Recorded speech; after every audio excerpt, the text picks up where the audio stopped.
told you, while I was in the higher institution, I was the prayer band secretary. I was IBTC, Inductive Bible Training Center secretary. I was preparing the Bible study.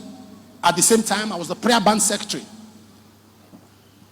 And one day we sat down, go out fishing, go and win a soul, win somebody. And I sat in front of my house. I saw people going for Kegite meeting. You know Kegite? Palm wine drinkers. If you pass through the institution, you know them. Palm wine drinkers association. And I saw somebody there. He was, hey. So I said, young man, come. He came. I began to preach to him. I preached to him. And I said, come. He came to my room. He knelt down. I laid hands on him. He became a believer. And we sat, we talked. I said, you should join me on Sunday. He joined me Sunday evening, 3 p.m. We went to Bible study. So the service, the Bible study, we settled down. I led him. He became so committed. The next year, those who are in leadership were about passing out. And they're about to give positions to all those who had occupied position at the lower cadre, but they're uplifting them. So everybody, because I was always ministering, and God was helping us a bit. There were a few manifestations here and there. You know, few manifestations. So if I'm ministering, the place is packed. God was helping gradually. So everybody knew or thought I would be the next president. In a corner of my mind, I knew, but I acted like I didn't want it. I said, I'm okay with prayer secretary. They said, no, who else is here? It's you. Who else is here? And they announced the president. It was the brother I led to Christ 1 year ago that was going to take palm wine that became president. You see, in my mind, Satan said, if you had known, you would have let this go and just drink your palm wine and go to hell. I'm being honest. That's what went through my mind as a human being. So people gather up because one day when they announce your position, they carry you up from your seat. So people gather around my seat when they announce president. People gathered around my seat to carry me. A lot of them, when they announced president, everybody was quiet. It was that brother. You could see grumbling. People said, because they said they prayed and this is what God told them.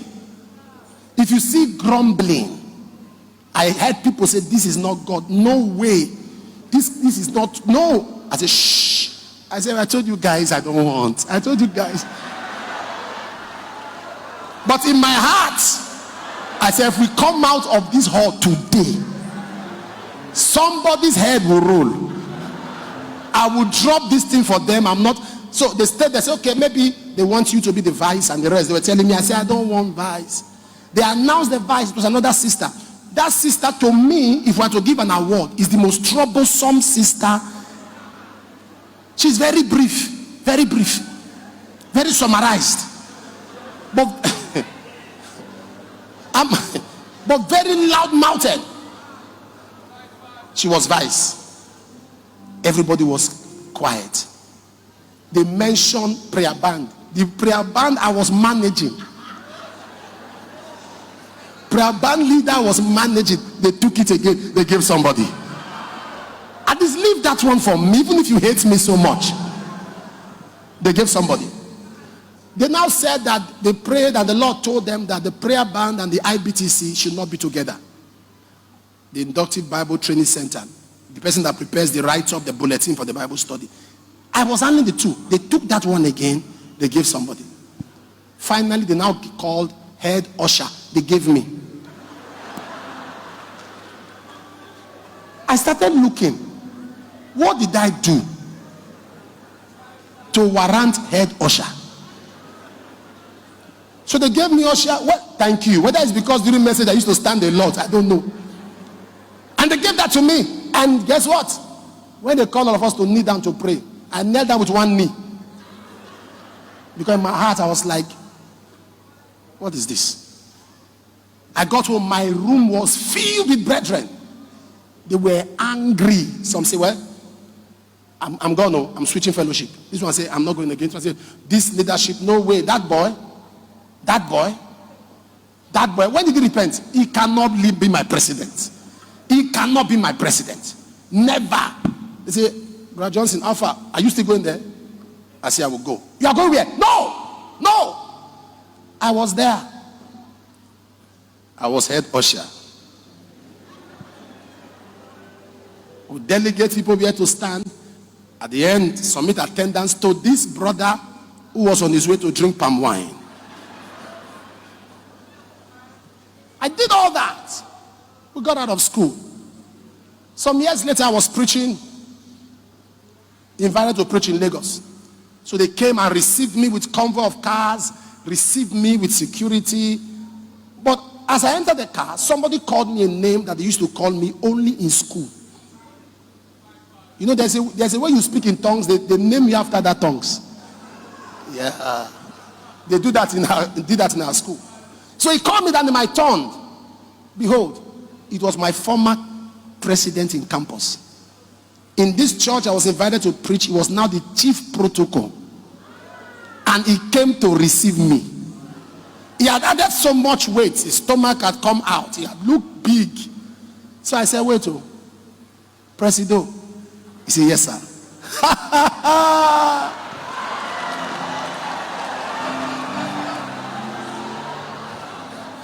I said, hold my Bible. He had my Bible. He said, thank you, Apostle. He had my Bible and he was following me everywhere. I will drop my handkerchief on the floor, he will pick it. I will throw it on the floor, he will pick it. I said, Presido.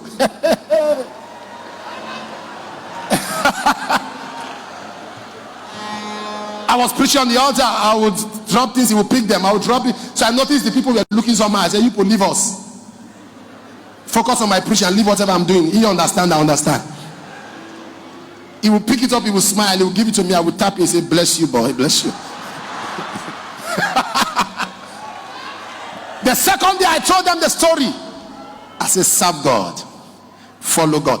I told them the story. I said, this thing I'm doing now, to him, he was doing it to me in campus. I led him to the Lord. I gave him mic. He said, it's true. I laid hands on him. He said, it's true. He became a leader. One day he insulted me. I wanted to remind him that I led you to Christ. In the midst of others, other esco, he abused me. Ushers were misbehaving. He insulted. I was just looking at his mouth. I was saying in my mind, palmy mouth.